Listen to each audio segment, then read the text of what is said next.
day, everyone. My name is Mike LaCorte. Welcome to another episode of Leaders Podcast. Leaders Podcast gives me the opportunity to speak to some of the most influential leaders in the investigation and intelligence space. Today, I'm joined by Tim O'Rourke, good friend of mine, the President of FALI, the Florida Association of Licensed Investigators. Tim, welcome to the show. I'm looking forward to our conversation. Before we start, could you just give us a quick introduction, who you are, and a little bit about your roles? Well, what was it? My name's Tim O'Rourke. A little bit about how I kind of got into the industry was December of '79. So we're going back a way. And started working for a live entertainment venue just outside of Chicago, and was really enjoying that. And then talent came in, vocal talent came into the theater, and basically did not want the, PD standing outside their green room. So a team was formed, and it was basically, private, close protection, I guess, with no arrest powers. So that was a big thing, because you know what goes on in the green room. And I really enjoyed that. And then a few years later, March 30th, 1981, we all know what happened here in the States, the attempted assassination of then President Reagan. And I realized, wow, I don't know everything that I need to know about providing protection. So I started seeking out information and fell upon the ESI, which is located here in the States, and considered by many to be the Harvard of executive protection schools. So went through that. It's a year-long process. And then I, freelanced for quite a while until 1992, where my partner and I, we formed a company, which is still in existence today, but it's much smaller now. And for 20 years, I stayed there, and we opened up 5 business units in total. Oh, wow. So two guys that are practitioners, have a passion for what they're doing, but not really business savvy. It took a while, a lot of hard knocks. But 20 years later, well, let me start here. We started with a $2,000 investment, and 20 years later, we were billing out 16 to 18 million annually by 2012. So it was pretty good. And today, I retired or took an option for a buyout of those companies and muttered around for about 2 years, and then in 2014 decided that I wanted to reopen, get back involved, and talk to my partners. They had some things they wanted to negotiate. I had some things, and so Grafton Group, as it sits now since 2014, has been open, and it's been fun. And then eventually getting into FALI, and I've got a 25-year involvement with that organization now. Well, yeah, we're definitely going to speak about FALI. So, you came into the industry in the security arena, right? Correct. Correct. And what does the Grafton Group do? Grafton Group provides risk mitigation and intelligence or investigative needs for corporations. We focus on those. I mean, do we do other things? Yeah. Because a lot of private stuff, sometimes your clients want, and they don't want to find an outside person. They want to work with somebody that they trust. So they're like, look, I need you to investigate this, X, Y, Z. Which is not part of their corporate ask of us, but they've developed a relationship and they want to stay in that lane and work with people they know. Right, understood. So, okay, let's talk about FALI and your dedication for associations. First of all, before we get into FALI, give us an idea on what FALI is. Give it the size of FALI, what the association stands for. Yeah. Florida Association of Licensed Investigators, FALI.org. You can find the website. Uh, honestly, you know, it the organization has played a significant role, not just in my evolution as a private investigator, but also with the relationships. I tell people, regardless of what organization you get into, and you can join 100 associations, but you're only going to get out of it what you put in. I've been blessed with this organization, which is now 800 and change members. I don't like to fix a number. Last year I was saying 750. Now we're between 750 and 800. Now we're between 800 and 850 right now. So looking forward to that. Did I answer everything there? Yeah, more or less. Yeah. So when did you join FALI then, and why? It goes back 25 years. Somebody came up to me, Ron Azzarello, and was talking to me about legislation. And he was the legislative chair of a group known as PAPI at the time, PAPI, Pinellas Association of Private Investigators.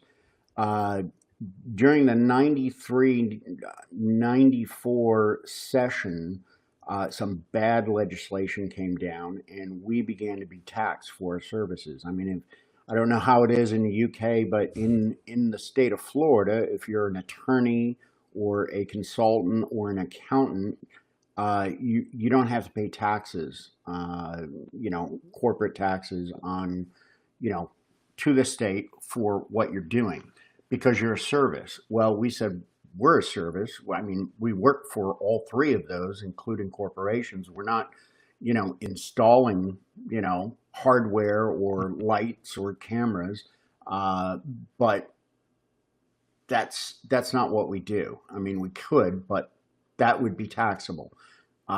So they sat there. This happened.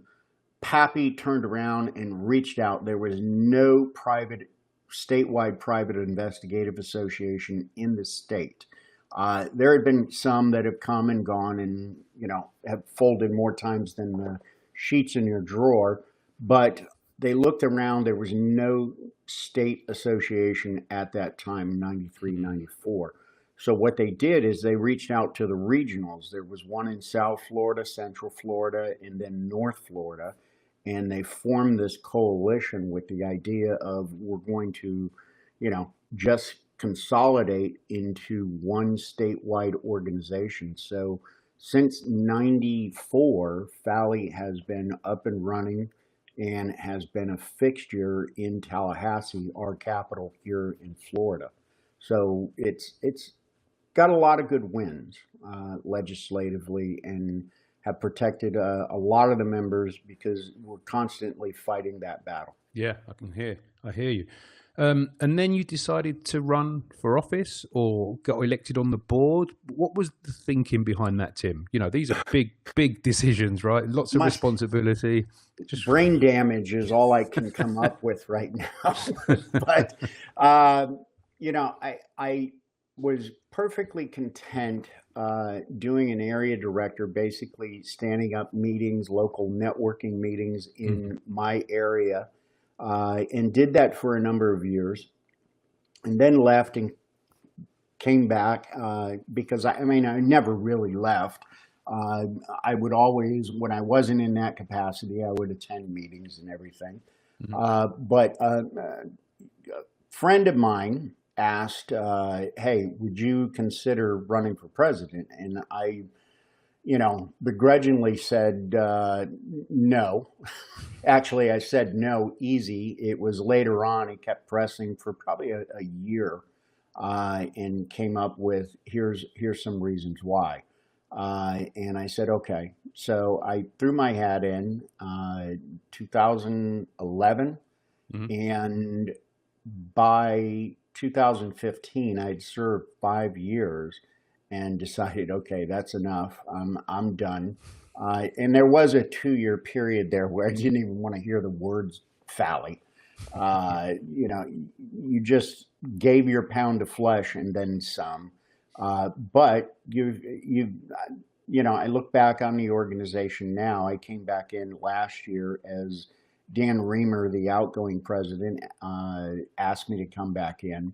I was his VP, which was the job I always want, because the vice president would always sit there during board meetings and have to give his update. And as president, you give your long, lengthy, here's you going and what you're doing.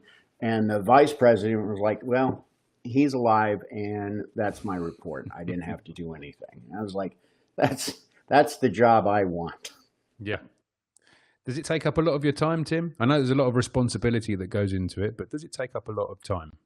It really does. And I mean, anyone that wants to get into the leadership, and actually I'll throw a caveat on that. It takes up as much time as you allow. Some people, and you've probably met them over the years, Michael, will get on a board and basically take up space.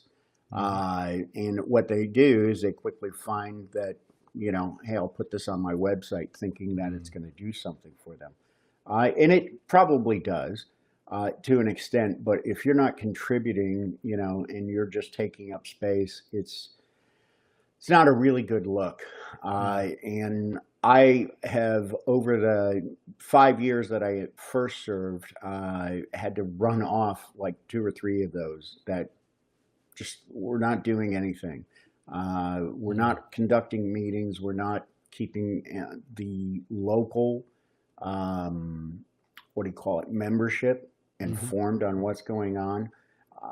The association has to do that, but you want to hear from your local guy and girl, and some of them were not doing it. So they got on top of it. I had a great board, and we got a lot of wonderful things done for the profession, legislatively as well as educationally.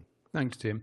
So any young investigator out there in the sort of Florida area, what would be the benefits of them joining FALI? Look, if you work alone your entire career, it is brutal and expensive. By joining an association, you are encircled by, if you put yourself out there, by people who can help you through a lot of decisions that you're going to make. Again, going back to 94, 95, 96, we didn't have NBAs. We were just, school of hard knocks. I was a practitioner, but I didn't know all of this other stuff that needed to be done. And by doing that and learning it, and then working with the accountant, the banker, the lawyer, other professionals in that space, you start finding out, okay, there are better ways and easier ways to do this. So you can't operate in a silo because you're never going to see beyond those walls. Yeah, completely.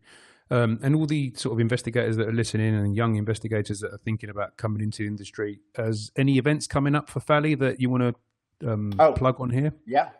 The Wednesday and Thursday, the 29th and the 30th, we have FALI U, which is a program basically following on university, using that theme. If you look at the logo, it's very collegiate in its design. And that day is, in particular, I think there's like 65, 70 people signed up for that right now. And it is free to members of the organization. And it is focused on members who have been in this space for 3 years or longer. So making sure that you're not getting a basic 101 class on surveillance. We're pulling in individuals who are at the top of their game and are really, really good. And then the following day is what we call boot camp. And those individuals, as the name implies, they're 3 years and under as an individual or an agency. And it's a 6-hour day, I think, where we drill down and give them the best practices of here's what you can do. Then also, do a commercial for the organization and let them know that here's all the things locally, because they come from different places. all over the state. Florida's, pretty big state. It's not as big as Texas, but it's about the size of California, and lot of people all over the state. And we have like 5 major, what I would call metropolitan areas where there is a large concentration of PIs as well as members. How many investigators in Florida, do you think? I'm going to say the state is saying roughly 8,000. I'm going to say that we're probably at about 75, because I always knock 20% off that number. I learned a long time ago how the state calculated this, and that's how many. 8,000 may have applied, but not all of them got their license. So they weren't granted it. So knock about 10-20% off of that, and now you've got an actual kind of real number. And I'm sure it's the same over in the UK and throughout Europe and everywhere else. There are a number of people that retire and they come out and they get their PI ticket or license and say, okay, here's my shingle. And some of them are disturbed that, it's interrupting their golf game. So they kind of like half working at it. Yeah. I mean, yes, that's true. Same this side of the pond. But we have seen, I think, in the last period of time that people are selecting investigators as a first career. It used to be second and third career, guys that came out of the military, the intelligence, the police, and then moving into the private sector. Now there's younger generation of investigator coming in and choosing it as a first career. Would that be the same in Florida? Are you seeing the same trends?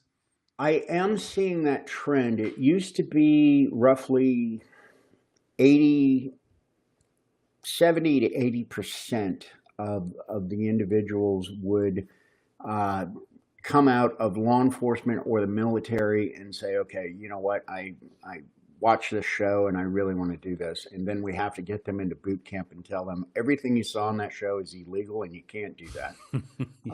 But I think it's probably playing out to maybe 60% now. And yes, you're having individuals coming in and going, okay, I want to do this. And, hopefully they attach themselves to an organization, within their area that can kind of keep them out of trouble by showing them that, some of the stuff on TV may be applicable, but there's a lot of things that get you in trouble with the licensing authority. Yeah, exactly.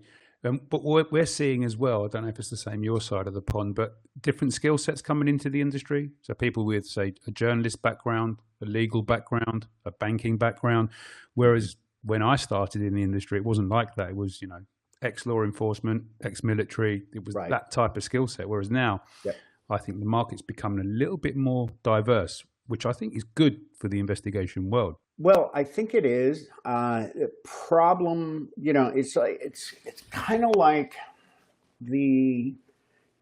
I focus a lot and have over the years with my other businesses on protective services, executive protection, or what you guys call close protection. And those people who are really deeply rooted in that profession understand it's more than Ray-Bans and, speaking into a sleeve mic. There is a whole lot of work that goes into doing that. The thing is, same for private investigators.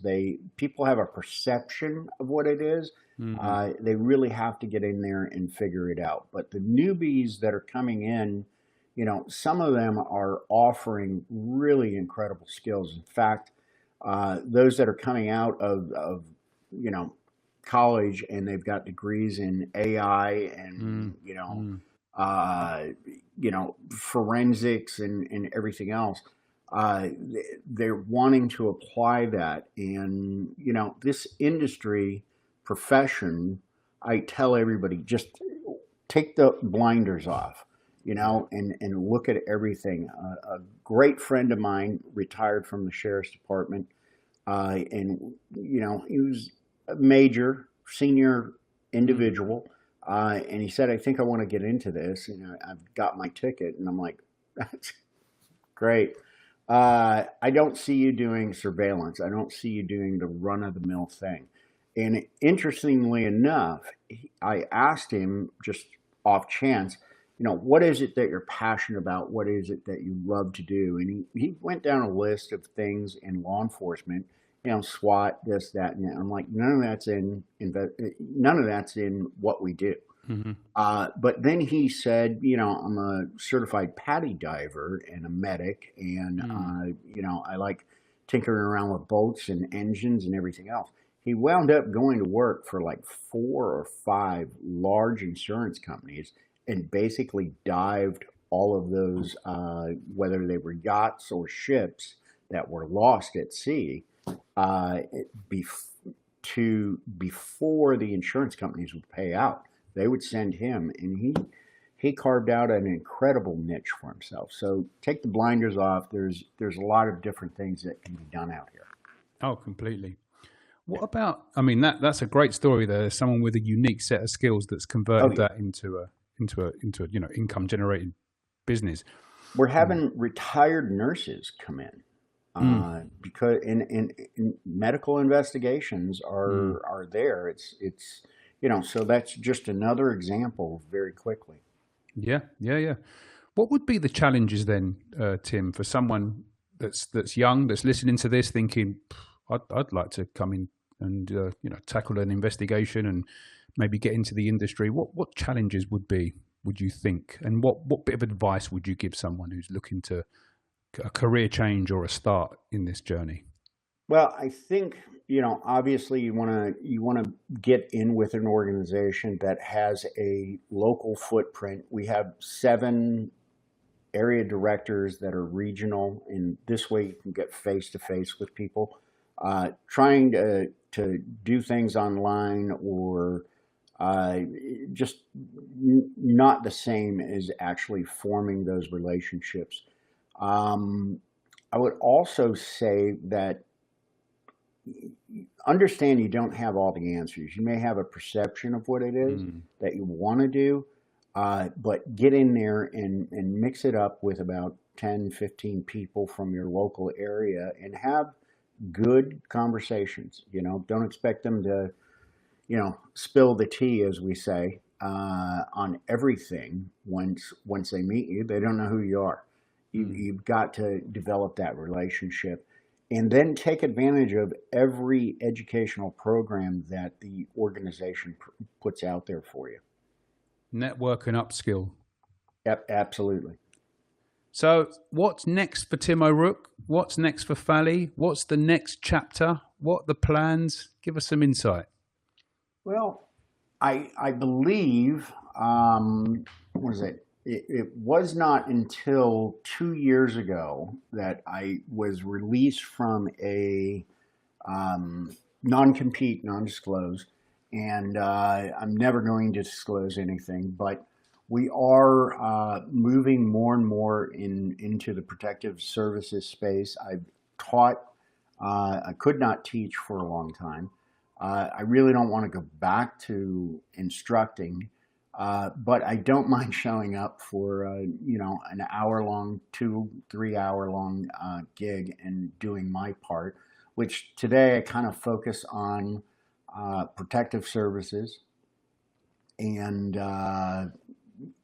TSCM. Everything corporate is where I'm focused. Any next steps for FALI? What's the vision there, Tim? Well, getting to 1,000 members. That's. I was happy to be in Chicago when WAD unveiled that they had hit the 1,000 mark and surpassed it, and I was very excited to see that. I believe we will here in the States. We created something called the Big Three. I think you're familiar with it, and that's California, Texas, and Florida. The 3 largest state associations in the country, and all of them are very similar, very legislatively involved, doing area meetings, conferences annually, and doing really good for their members. So legislatively, our senators and congressmen are up in Tallahassee right now. We are watching things. We're formulating plans, working with our lobbyist, and I will actually be up there the 1st of December as things start happening and rolling during that time. They're already happening, but things don't get into full swing until the end of that month and then January. So we'll be up there planning next year's conference, 2025 in Orlando, 2026, I take that back, in Orlando, and looking at a really good lineup, which everybody says that, but I think we're doing a few things differently this year. And a number of people have, signed off on it and went, these are great ideas. So looking forward to that. Do you have the information ready for that Orlando conference, the dates? Yes. Can we put that up on the screen? Absolutely. April 30th, May 1st and 2nd of 2026, we're going to be at the Renaissance Orlando Airport Hotel. And I love it because it's like 6 minutes away from the venue, the airport, for those that are flying in. It's quite close. But yeah, I'm looking forward to this a whole lot. Going back to what you asked about young people, I will throw this out there. Last month in PI Magazine, I'd written an article and kind of broke from my espionage TSCM focus and said, I kind of want to write this. Would you give me a little latitude here? And Nicole, said, sure, go ahead. So I wrote something entitled The Golden Age of Private Investigators. Are we in the golden age, or are we on ... a downward spiral? I would say we're in the golden age. And here's the reason why. In the article, I show a big VHS camcorder, gigantic, which we had to always come up with our surveillance people, incredible ways to conceal that on the beach in a cooler or on the street in a duffel bag. And now you have glasses that have the cameras in them, or an ink pen, which has been around for quite a while. And these are all great things. To me, I'm like, this is better than the VH or Betamax thing. But the one disturbing thing that I see out there that I would caution new investigators on is social media. You're an investigator first, and I wouldn't even say you're ever going to be a social media influencer, but you have to watch what you're doing, because a lot of things that are posted that I've seen can harm you when you go to court. And you don't want that brought up. I mean, you're doing due diligence on people and looking at their backgrounds and everything. Well, trust me, the other side's going to do that. And if you give them anything, they will. And some of the reality shows that are out there that private investigators have gotten involved in. I mean, if Jerry Springer will blush because he's watching that and go, I would have never done that in my day, then maybe you need to ask yourself. Now, I know some of those people that are watching this probably don't know who Jerry Springer is, but watch a couple YouTube videos of his show and you'll see it's a train wreck. Yeah, no, there's some wise words right there, Tim. I want to finish off on one question. Yeah. What makes a strong leader? Just do it. The leaders that get in there and mix things up and are forecasting and, actually take the job for more than a year. They've dedicated in their mind 2 or 3 years of space, and it keeps them humble and working, because if you're aspiring to be in the industry in a leadership capacity, I would say just do it. You got to stay active, but you've also got to sit there and go, okay, what does 1 year from now, 2 years from now, 3 years from now look like? What does it look like on the legislative area? What are we doing in updating our services correctly? I mean, some people, unfortunately, are out there going, I don't know, Mike, do you think this internet thing is going to really take off? And we have some of those guys in this field, and it's ridiculous. But if you're not growing with it, you're going to be left behind. So getting face to face with other like-minded individuals, you can learn a whole lot. And those of you that have been in the profession for a while, they can save you a lot of bumps and bruises along the way. Some sound advice there, Tim. Just do it to all you leaders out there. Tim O'Rourke, it's been a pleasure speaking to you. FALI's details are coming up on the screen. Don't forget the conference 2026. Thank you, Tim. Thank you very much. Take care now. Bye-bye. All right. Bye-bye.